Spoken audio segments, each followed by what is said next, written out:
Federal Aviation Administration's Aviation Safety Program presents the Safer Skies Aviation Training Series.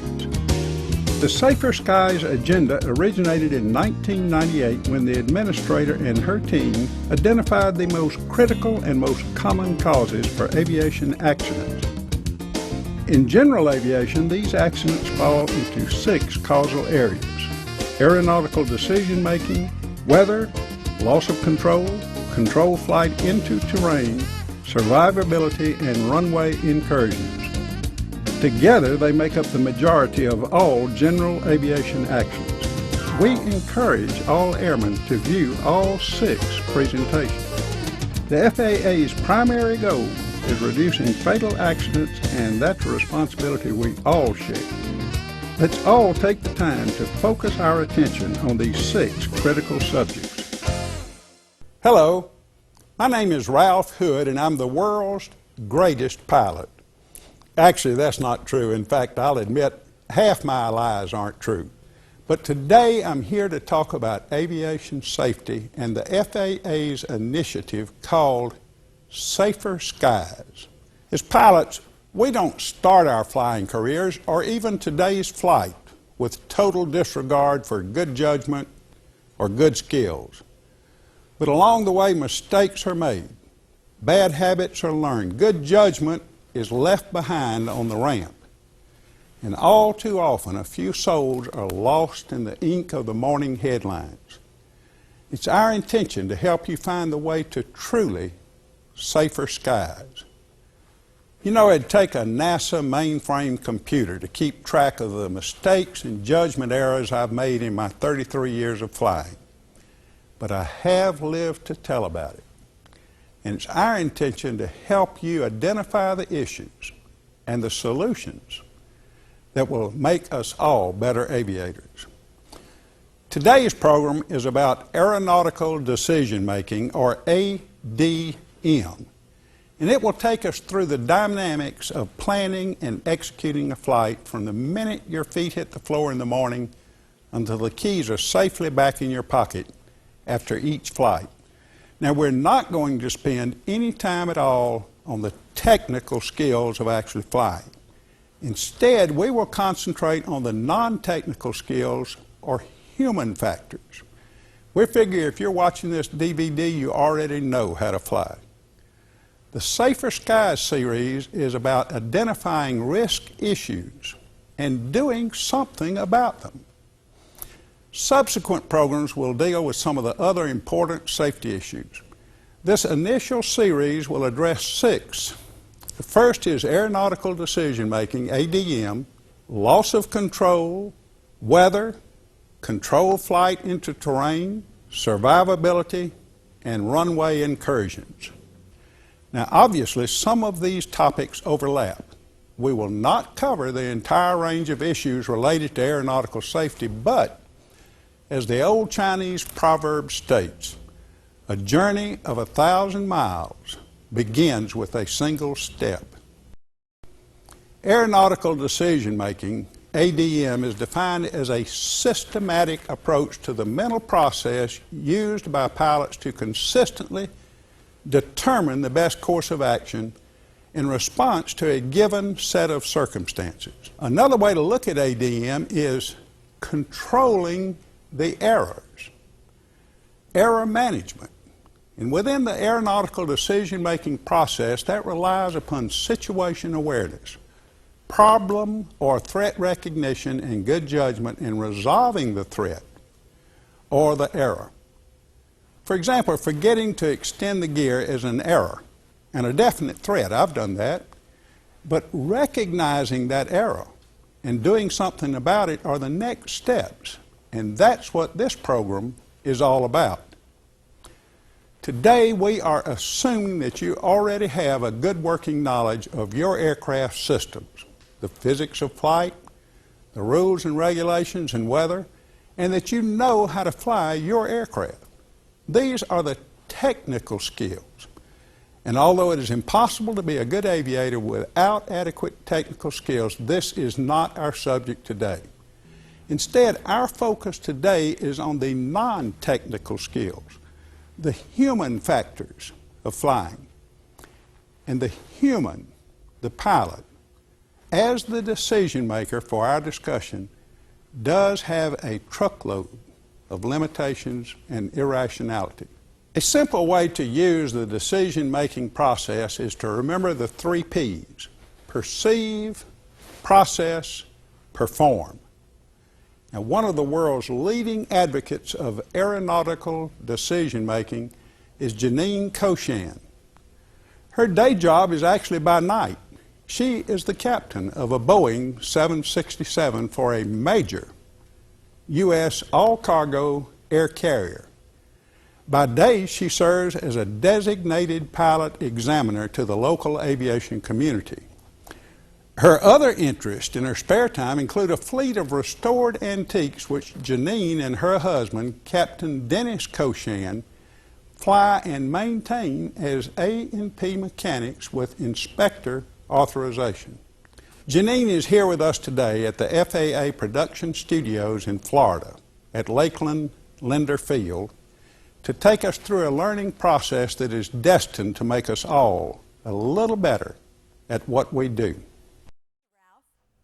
It is my pleasure to be here this afternoon. Ralph summed up aeronautical decision-making quite succinctly when he spoke of recognizing the threats and errors and our need to do something about them.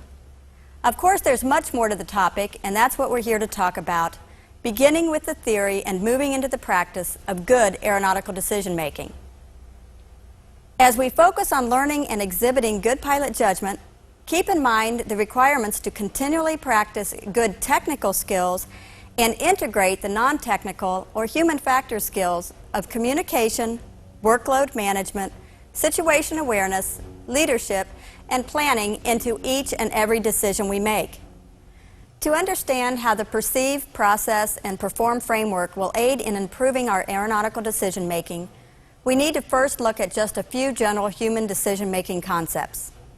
As Ralph said earlier, the definition of aeronautical decision-making is a systematic approach to the mental process used by all involved in aviation to consistently determine the best course of action in response to a given set of circumstances. Now, if we break this definition down, the first thing we want to look at is the mental process. And this is really human information processing, which we're going to look at in detail in just a moment. The second part of the definition is the best course of action. And it's important for us to understand that the best course of action is not necessarily the perfect solution. Human beings, when making decisions, practice something called satisficing. In other words, we accept the best decision that we can come up with under the constraints, for instance, time and effort that we have available to make that decision. The third thing we need to look at is the set of circumstances. We're giving a response to a given set of circumstances. And what we do as human decision makers is we look at that set of circumstances and try to recognize any pattern in those circumstances that we have seen in the past and try to match that pattern to what's going on now. So let's look at this mental process to uncover the limitations and the error-prone aspects of human information processing. The first step in the human information processing model are the senses. Our 5 senses all gather information from the environment. The amount of information coming at our senses is much too much for the senses to be able to handle. Therefore, this information is filtered by individual sensory filters. In addition, each individual person's filters are different. Therefore, the information that may get through the filters in one person's system may not get through in another. The second stage is the perceptual system. And this is where information that has been temporarily stored in short-term memory, and for the visual system, that's only going to last about 30 seconds. But this information is used to try to restore the information that has been lost through these sensory filters. And the problem here is it may be restored in air. In other words, we're trying to fill in the gaps, or our brain is trying to fill in the gaps, and what could happen are things like illusions. For instance, one of the visual illusions that could occur is the corridor illusion. And if you'll look at this slide, you'll see that the cylinders in this picture appear to be of different heights. The one in the front appears smaller. The one in the back appears much larger. And this is due to trying to fill in the gaps in the information because there's way too much information available on this one picture for us to be able to perceive it correctly. In reality, these cylinders are all the same height. So the perceptual system allows for errors, and the type of error quite often is a visual illusion. The next step in the human information processing model is the decision channel. And this is where the processing can occur at only about 4 bits per second. That's the highest processing speed we can have. And in this system, we mix the incoming pre-processed information with information from long-term memory. Now, in this particular stage, this is where there's a competition for our attentional resources. What are we going to pay attention to? In addition, this is where we use what is known as working memory. And the human's working memory capacity is only about 7 plus or minus 2 chunks or bits of information at any one time. Therefore, the long-term memory can introduce errors due to motivations, attitudes, human emotions, distractions, predispositions or personality factors, if you will, as well as extraneous information and facts which have nothing to do with the problem at hand. So there are many types of errors that can occur during this decisional process in the information processing model. The last stage in the model is the response stage. Now, a response can either be inaction or action. Those are both responses. In addition, humans tend to also make automatic responses. Automatic responses can occur when we've got something that is very, very well learned. Therefore, we don't need to go all the way through the full information processing system. We jump right to the automatic response. So you can see that through each of these stages of the human information processing system, there are many, many, many chances for errors to occur. And speaking of error, let's take a quick look at a definition of human or pilot error. Pilot error is an action or inaction that leads to a deviation from your or another's intentions or expectations. And there are many, many, many types of errors, but just as a review of the human information processing system, let's take a look at the 3 main types of errors that can occur. For instance, perceptual errors are motor or control errors. And these are due to a problem either in the sensory, perceptual, and or response mechanism. And this would be, for instance, when you're flying your aircraft, and let's say we end up with a visual illusion or spatial disorientation. The response to what we think we are perceiving is incorrect. The second type of errors are procedural errors. Now, this is a response mechanism failure. For instance, we fail to program in the correct airport in our GPS, or we tune the wrong communication frequency. Now, the third type of errors are decisional errors. And this is a combination of cognitive activities and judgments. Decisional errors are very, very complex because there's a large number of relevant pieces of information.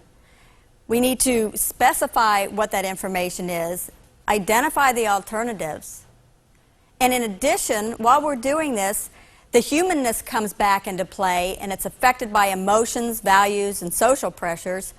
For instance, a decisional error would be continued flight into weather beyond the pilot's or the aircraft capabilities. There are many other human decision-making limitations and influences that we want to look at before we jump into our theoretical flight and go through the practice of good aeronautical decision-making. So as we go through our flight, we can look back and see how some of these limitations and influences affect our decision-making. First of all, how alternatives are framed. In other words, how we look at making a decision will determine how much risk we are willing to take. For instance, if we frame something in the positive, for instance, I'm flying from Orlando to Jacksonville, and I look and I say, gee, I can save a lot of time, I won't have to drive for 3.5 hours, I'll have my airplane there, I can get back home tonight, and I frame it in the positive versus, well, gee, if I fly and the weather goes down, then I'm going to have to land, I'm going to have to rent a car, then I'm going to have to drive on up there anyway, and the airplane's stuck. Well, that's framed in the negative. If I frame it in the positive and look at the positive aspects, I will be more willing to take more risk to go ahead and fly versus drive when making that decision. So we need to remember that how we frame the alternatives in our own mind will affect how much risk we are willing to take. A second influence on human decision making are judgmental heuristics. And what these are quick and dirty methods of making judgments about a situation. One example of a judgmental heuristic is representativeness. Let me give you an example. Let's say you're checking into a hotel and there are some conventions going on, and there's a lawyer convention and a biker convention. And there's 1,000 bikers at the biker convention and 100 lawyers at the lawyer convention. So if we were to use rational decision-making versus human decision-making, there would be a 10-to-1 chance that whoever is checking in is a biker. But we look up at the check-in desk, and there's a gentleman in his nice suit and his shirt with his initials on his sleeve, and we look at that person, and what do we assume he is, a biker or a lawyer? Lawyer, absolutely. What biker is going to wear a white starched shirt and tie with initials on his sleeve? But this individual happens to be a biker. Okay? So it's how representative the alternatives are in the environment will influence our decision-making process. Another limitation of human decision-making process are biases. Let me just give you one. Confirmation bias. Human beings have a tendency to look for information in the environment that confirms a decision that they've already made. Happens all the time. It's been proven over and over and over again in research. So we have to remember this when we start looking at the decisions we make to try to be objective and look at both sides of the story. Was that really a good decision that we made, or do we need to rethink or relook at this decision?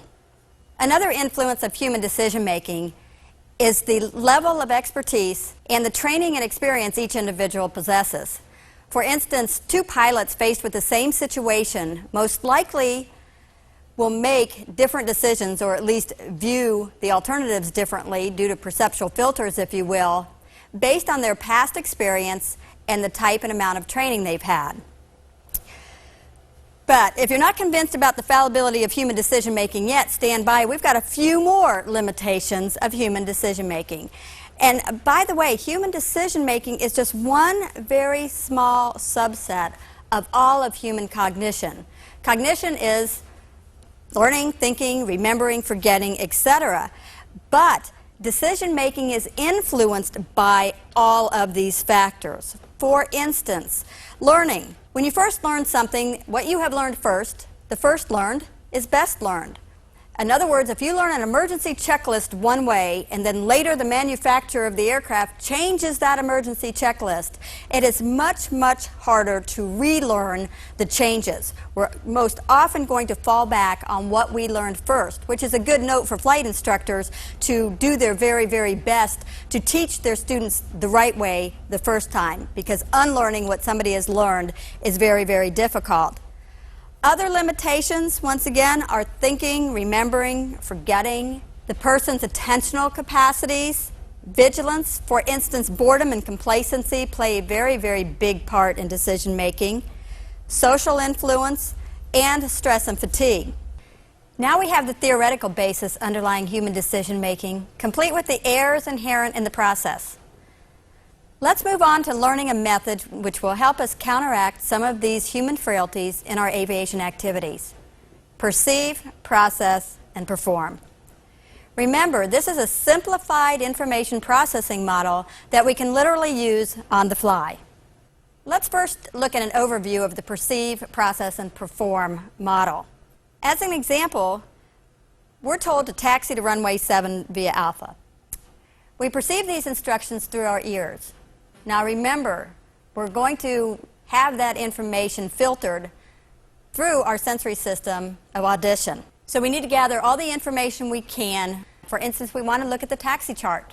So we'll get more information this time through our visual system. The next step is to process. And this is where we organize the data and identify all the possible alternatives to the information that we have just perceived.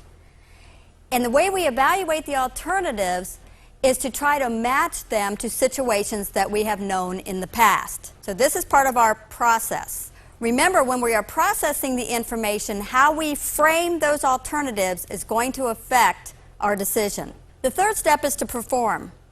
And this is where we choose an alternative. In other words, we make a decision. But we perform either by action or inaction. Once again, inaction is a decision. And as a note, in aviation, quite often, it is inaction on a decision that can get us in trouble. For instance, we make a decision to accept a closer runway on an approach. And we're high and we're going to be a little bit fast, but it's going to get us there sooner. So we say, sure, we'll take the closer runway, and we start trying to slow down and get down so that we can land on this closer runway. Well, as we get closer to the runway, we may perceive that we're still a little high and fast. Well, once again, what do human beings like to do? Well, once we make a decision, we like to stick with that decision. We like to use our confirmation bias to look for information that's going to confirm that this is still a good decision. So we look around and say, oh, well, it's a good long runway. Yeah, I'm a little high and fast, but. Okay. So we don't do anything about it. And we continue on and we continue on. On the other hand, had we gone to step 4 and evaluated, looked back at that decision that we made to accept that closer runway, we might say, you know, on the other hand, that was a good idea at the time, but given the additional information that I've gleaned, in other words, I'm still high and I'm still fast, and the runway's right here, maybe I should go ahead and go around and go land on the runway that I had planned on landing to begin with. So the evaluate portion of the perceive, process, and perform model really is to just go back and continue perceiving, soliciting information from the environment to evaluate how that initial decision was. Was it a good one? Do we need to perceive some more information, reprocess it, and perhaps even, quote unquote, change our minds? So flexibility is very, very important in the decision-making process. Perceive, process, and perform. Tomorrow we're going to go on a virtual flight.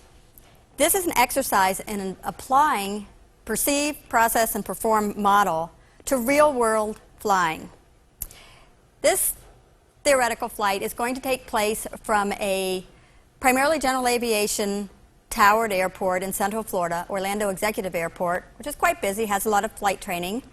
And we're going to go about 50 miles to the south-southwest to a non-towered airport at Winter Haven, Florida. And tomorrow's flight will be flying a typical single-engine general aviation airplane that is equipped for instrument flight. But before we go, let's take a look at some statistics and review where the higher risk segments of flying activities reside. This graph shows us the percent of accidents by phase of flight. And the important numbers on this graph are that almost 20% of accidents happen during takeoff and departure, but even more importantly, over half, 54% of accidents happen in the approach and landing phase of flights. So we've got the majority of the problems during takeoff and landing, and there are quite a few reasons why. Of course, we're closer to the ground. It's a lot busier workload time. There are more airplanes around. There's a lot more information for us to be perceiving, processing, and a lot more performance or response activities required from us during takeoff and landing. So we want to keep that in mind as we go on our flight tomorrow. Let's establish some ground rules. Let's talk a little bit about go, no-go decisions. And we need to add to that continue, discontinue decisions. We'll start looking at the go, no-go decision tonight while we're looking at the weather on our flight plan. But it continues throughout the flight, and we want to reinforce and make sure we understand in our decision-making process, any step of the way, we can discontinue the flight. Yes, human beings want to continue. We are spring-loaded to the go position when we really should be lever-locked to the no-go or discontinue position. To get ready for our flight, the first item of business is to evaluate our individual fitness for flight.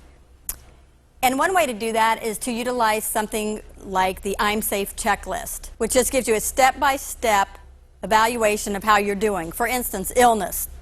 Do you have any symptoms? Medication. Have you been taking any prescription or over-the-counter drugs? Remember, many over-the-counter drugs are prohibitive for flying. Stress. Are you under extra stress? Alcohol. How long has it been since you've been consuming alcohol, and how much alcohol was it? Are you fatigued? Have you been eating? Are you hydrated? And what you really want to look at is the total picture. And right here is a checkpoint. Evaluate, how do you feel? How do you stack up? Are you safe to fly? The next tool that we suggest you might want to use is the personal minimums checklist. And the purpose of this particular checklist is to look at your tolerances, the aircraft, at a time when you're not going flying. And what are your minimums? For instance, if you're looking at external pressures, you might want to say, well, if I'm going to fly on a business trip, I'm going to set up a stipulation that says there's a good chance I won't get there, and that has to be acceptable to my business partners. So you set up these parameters when you're not planning on going flying, so this will help you. It's in writing, so you can open it up and say, where do I stand, reference my personal minimums checklist. An additional risk assessment tool that puts a numerical score on your risk is also available, and it's called a Preflight risk assessment. And this particular tool puts actual numbers down for where do you stand as far as risk is concerned based on the type of flying that you're going to be doing, etc. So these tools are available to help you make that go, no-go decision. When we're assessing risk, what we want to look at is, first of all, the identification of risk possibility. Where are the risks involved in this particular flight? You might also think of risks as threats. For instance, it could be weather, it could be a less than optimum airplane, perhaps you only have one communication radio operational at the time and you usually have two. It could be that you might be a little bit fatigued. And what you're going to do is take a look at all these possible risks or threats that are facing your flight. You want to analyze these risks and then take a look and consolidate them. Summarize. What's the sum total of the risks that might be out there that you're facing? And then what you want to do is prioritize. Which of these are most important? Can you get rid of any of these risks or threats? We're going to talk about how the perceive, process, and perform model is going to help us do that. So let's assume it's time to go. We've already gone through our personal minimums and an I'm Safe checklist, and we've done a risk assessment, and so far we're still in the go mode. So we're going to go ahead and go on out to the airport, and regardless of whether you're flying your own aircraft or a rental aircraft or a club aircraft, there are some general procedures that we need to follow. And of course, it's going to start with perceive. The first thing we need to do is gather all of the available information. So for instance, we're going to look at the weather. We're going to look at the text weather and we're going to perceive it. Sure, we're going to read it. The next thing we want to do is process that information. Remember, we want to organize that information and determine the ramifications of this weather on our flight. In this case, we take a look at the weather. You can see the text weather up there, and it looks like it's IFR here at the Orlando Executive Airport here where we are now, although it's VFR and forecast to be VFR at Winter Haven. So now what we need to do is process our alternatives. What can we do? A couple of things we could do. We could file IFR. We could maybe get a special VFR out of the airport, out of the Orlando Executive Airport. We might want to wait till the weather improves, or maybe we want to cancel the flight altogether. Once again, remember our confirmation bias. We want to find a way to go. Okay, and all the other limitations and influences on our decision-making process have to come into play. It's going to depend on how we frame these alternatives. So we really want to be aware of those limitations and influences as we do the processing of the information that we've already perceived. Then we want to perform. Once again, action or inaction. What are we going to do? So at this point in time, we've decided to go. And we're going to continue with our before flight or our pre-flight checklist. The first thing most pilots are going to do is check their aircraft status. Once again, depending on whether it's your aircraft or a club aircraft, you may or may not be aware of maintenance procedures that have been performed or possible problems that have occurred recently with the airplane. For instance, let's say that we see that the oil has just been changed in our aircraft. Now, granted, a good certified mechanic changed it and everything seems to be okay, but when, let's say we go out and now we're in flight and we see that we're having an oil pressure problem, or oil pressure is low, or oil temperature is rising, you might want to think back and say, ooh, there's a good chance something might be going on here, perhaps the oil filter's leaking or something to that effect, and our response, our decision-making process may be a little quicker and a little more accurate because we had that preparatory information. So we want to carefully look at the aircraft logbooks and understand what is going on with our piece of equipment every time we go to fly it. Next, we're going to do our aircraft inspection. We're going to do our pre-flight of the aircraft. And once again, here's another area that we don't want to just assume everything's all right, which brings us to checklist usage. If we choose not to use our checklist, this is a decisional error, which really results in poor judgment. So good aeronautical decision-making includes using our written checklists. Now that we're finished with our pre-flight, it's time to evaluate again. Still, we're evaluating the go-no-go decision. Are we still in a go mode? Well, so far we are. The next phase of flight, before taxi and taxi. Before we taxi, we get in our aircraft, we load our passengers in the aircraft, and our number one job is to get organized. Organization, cockpit organization, is really workload management, another skill that we need to use in decision making. We not only need to organize the physical items in the cockpit, more importantly, we need to organize ourselves, our thoughts, and our passengers or other occupants of the aircraft. Now, by regulation, we need to brief the other passengers or occupants of the aircraft on certain items. In addition to these regulatory issues, when we're organizing our cockpit, there's some other items that really should be discussed with our passengers. For instance, instructing them on what to touch and what not to touch, asking them to help search for traffic, briefing them, of course, on the type of flight that you are going to be flying, and anything interesting about the flight. For instance, if it's the first time they've been flying, they don't know how loud the engine is and those sorts of things.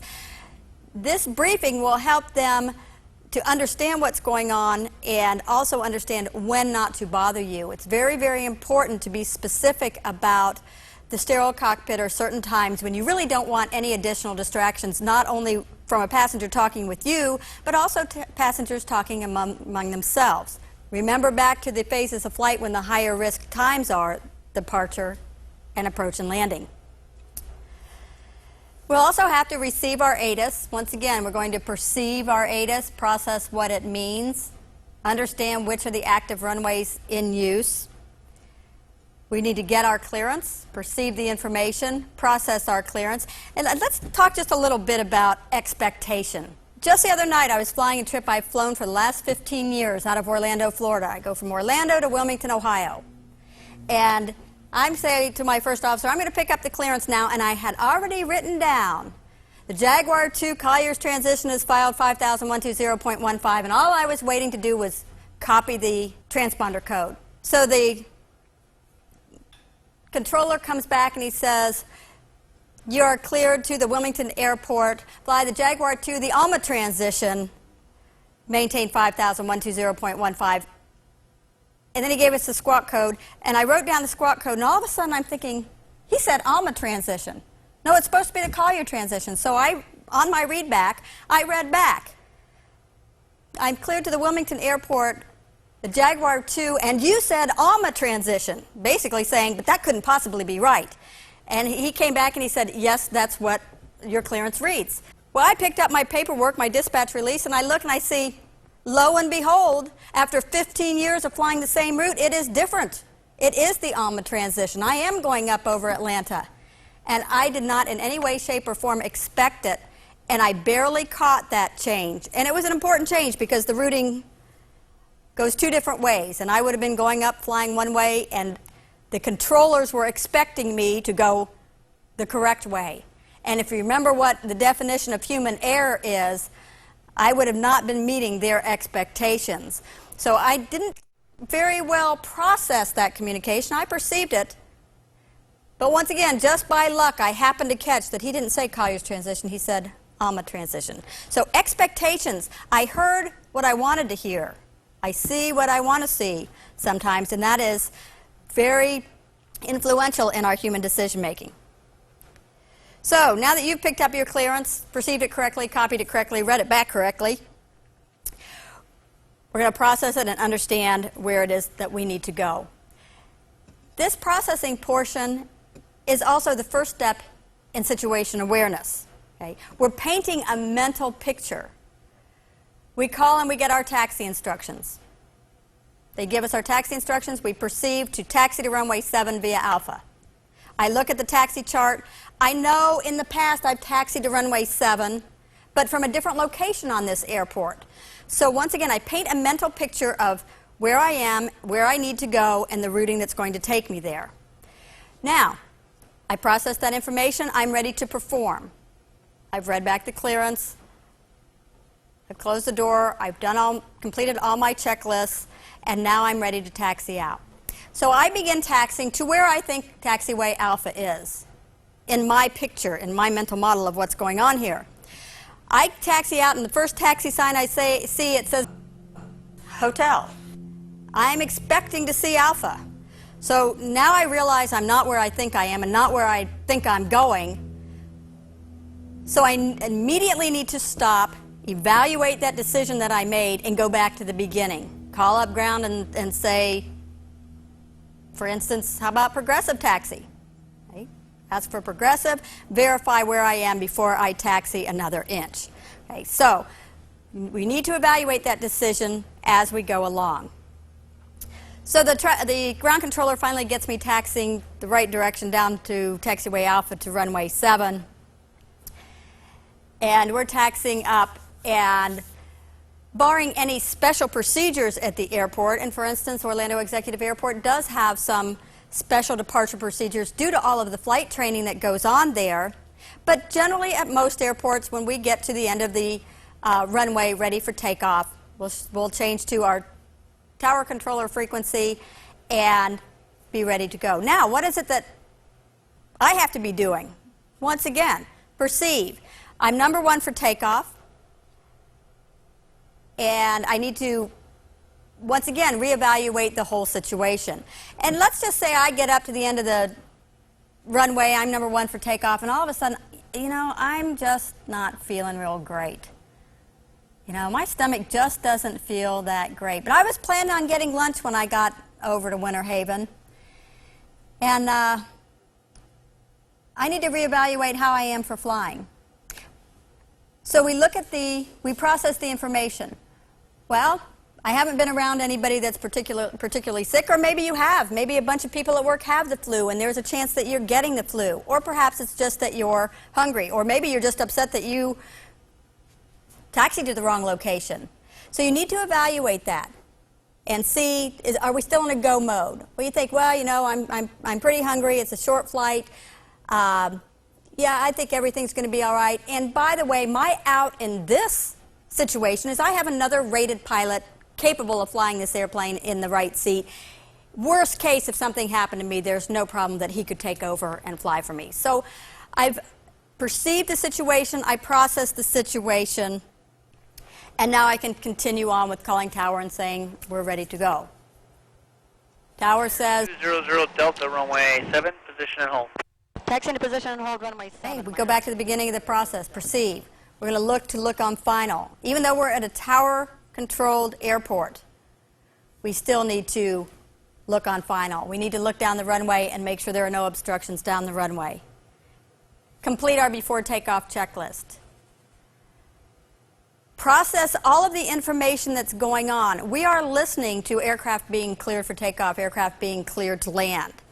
And when we're in position and hold on the runway, once again, we need to search and seek out information such as, was another aircraft just cleared to land on runway 7? And here we are sitting duck position and hold. Okay, remember, human error is not only for pilots, okay, because the controllers can err as well. So we want to be perceiving and processing that information. If we hear someone cleared to land on runway 7, perhaps we want to query the tower controller and say, you know, we're still in position runway 7. Okay. process the information. Okay, now we're told clear for takeoff runway 7. Once again, we continue to perceive, process that information, finish our final items, turn on our landing lights, our strobes if we have them, and go ahead and put the power to the aircraft. We continue to perceive, process, and perform throughout the takeoff roll into the air. The next segment of our flight is climb and transition to cruise. And by the way, we're still at a high-risk segment of our flight. We're still close to the airport. There's still a lot of traffic around. Now we've departed and we're climbing, and we're now into the clouds, let's say 600 feet above the ground. And we're starting our turn on course as instructed by our departure instructions.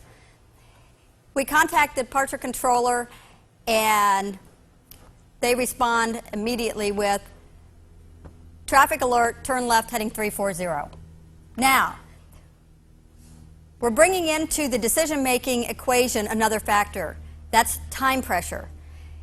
The time pressure makes it very, very important that, one, we perceive the instructions correctly, we process them, and immediately perform. So we need to perceive it, process, and start that turn to a heading of 340.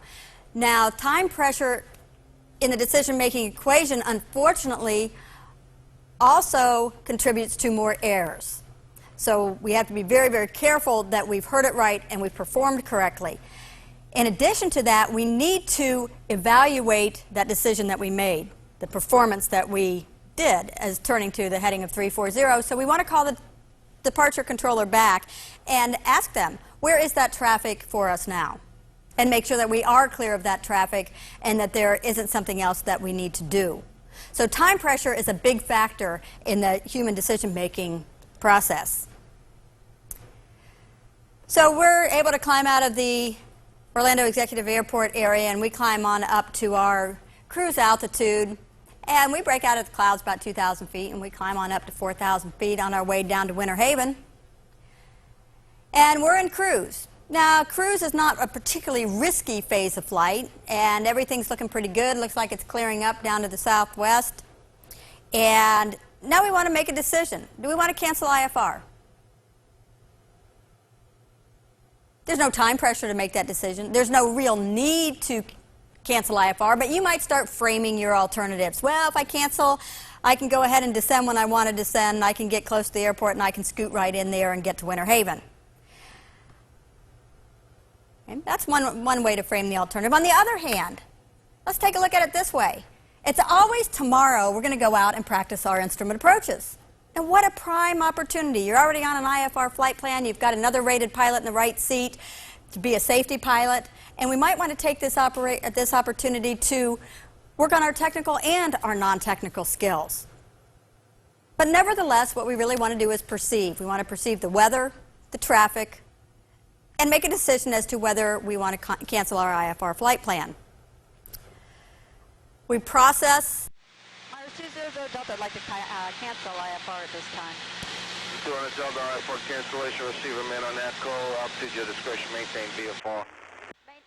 Maintain on this code, VFR, altitude at our discretion. We're out of 4,000 for 3,000, 200 Delta. Yeah, but we give you a radar handoff on the VFR flight following the Winter Haven if you'd like. Okay, that would be great. And perceive is going to become very, very important because now that we've canceled IFR, the air traffic controllers were particularly busy, so they didn't keep us on flight following, and now we're on our own. So as we continue along, we need to pick up the weather information from the Winter Haven Airport. We'd probably want to monitor the CTAF frequency to find out about what the traffic is doing there, how busy it is. We may be able to call Unicom and ask about the runway in use. And we want to become prepared for our landing. Okay. We get closer to the airport. We're about 5 miles away. We're descending to our pattern altitude. We're keeping our eyes open as to what's going on. We're keeping our ears open as to what's going on. But remember, through all of those senses, we're always going to be filtering information. Pieces of information are going to be lost, and we may fill in pieces of information with inaccurate information. We're coming into the traffic pattern now. And now we have a decision to make. How do we want to enter the traffic pattern in a non-towered airport? There are recommended practices, and this is one area where we're making a decision where our motivations, our attitudes, whether we're polite or not, are really going to play into our decision making. Now, if we keep in mind that we might have some student pilots in the pattern, might want to give them a little extra space, or we could just be like, oh no, I'm number one, I'm going to go straight in and I want to get on the ground because I want to go eat lunch because remember my stomach didn't feel too well. Well, let's rethink this. First of all, let's perceive what's going on.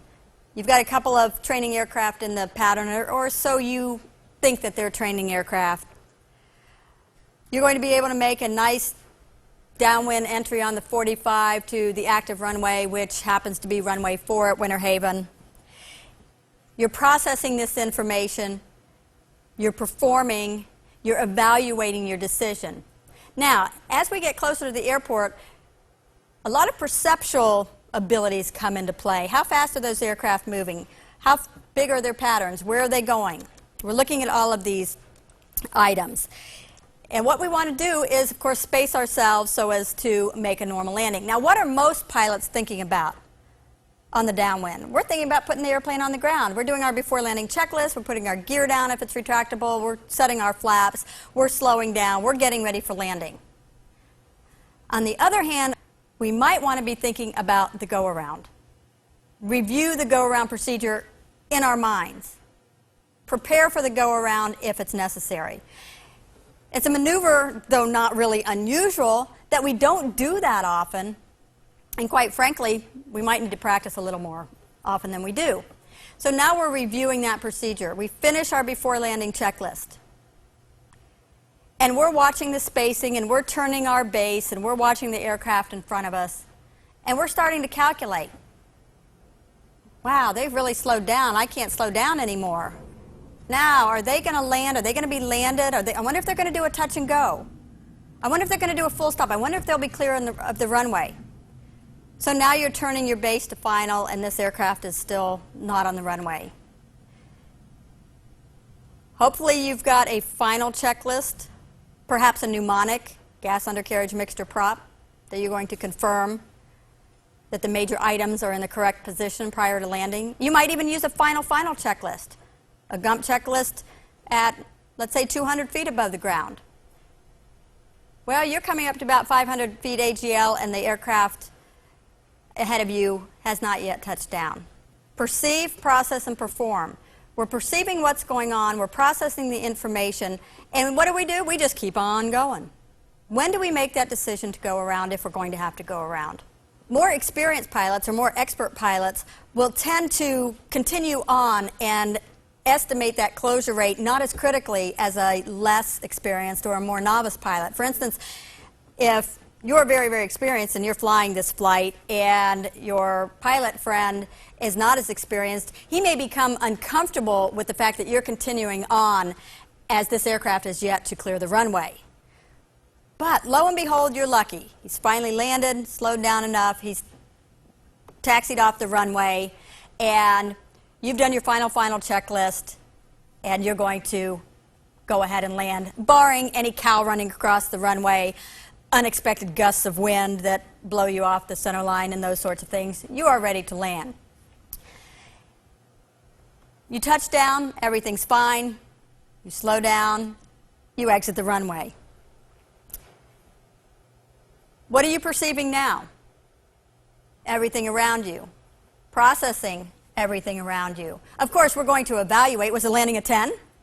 No, in all seriousness, we are going to continue to perceive, process, and perform as we taxi in. Now, what's interesting, we're at a non-taxi or a non-towered airport, and you just remember that during your pre-flight planning, you didn't look up in the airport facility directory where to park, where's the FBO. Well, of course, we all know that you just taxi toward the fuel sign, and we ought to be at least close. But even the end of the flight reflects back to the pre-flight planning that we all need to do prior to embarking on our flight. As we taxi in, we find the fuel sign, we see the FBO, and we're taxiing into the chocks. We see a nice parking place. So the flight's over. We don't have to worry about anything anymore. Well, On the other hand, we still need to continue to perceive, process, perform, and evaluate. Because we were able to go through this whole flight and discuss aeronautical decision-making, the perceive, process, and perform model without really having to look at accidents or bent airplanes. But this happens to be one that is quite interesting, where at the end of the flight, where the aircraft was being taxied into the chocks, an aircraft got out of control and hit another aircraft on the ramp, and we ended up with 2 damaged airplanes. As Ralph had said earlier, the flight is not over until the keys are back in your pocket, the aircraft is chocked or back in the hangar, and everybody is away from the airplane. To summarize aeronautical decision making, you start with a bag full of luck and an empty bag of experience. The trick is to fill the bag of experience before you empty the bag of luck. Now, what we want to do is enhance the experience by looking at the flight that we just flew. We want to evaluate. We want to evaluate the balance of our luck and our experience. And to do that, the first thing we want to do is perceive. Review the flight. Use your metacognition. In other words, go back and think about what you were thinking. Look at your flight. What was going on in your head during that flight? Process your flight. Review it from beginning to end as objectively as you can. How might have you changed your actions or your inactions? And then perform. Review your personal minimums checklist. Perhaps you want to increase or decrease some of the tolerances, but once again, do this not when you're preparing to go fly, but when you're at home or in your office, sitting at a desk, and you can objectively think about these parameters. Then we need to evaluate and reevaluate each and every flight, and use the perceive, process, perform, and evaluate model for every aeronautical decision we make. Therefore, we'll be able to fill up our bag of experience before our bag of luck runs out. When we take the time to analyze all of the factors involved in safely completing even a simple flight for a short distance, we begin to realize that the responsibilities that we carry as pilots have to be taken very, very seriously. Our first goal should be 0 mistakes and no errors. Now, realistically, it's not possible to do that, but it is possible to try. When the technical skills under your control are in hand and you've minimized the errors, the potential threats are greatly diminished. Of course, at every stage of flight, there are continuing situations that require your recognition, perceive, your decisions, the process, and your actions, perform. The 3 P's of perceive, process, and perform should be constant and automatic whenever you're operating in any flight crew capacity. Good aeronautical decision making is just one of the steps as we strive for safer skies.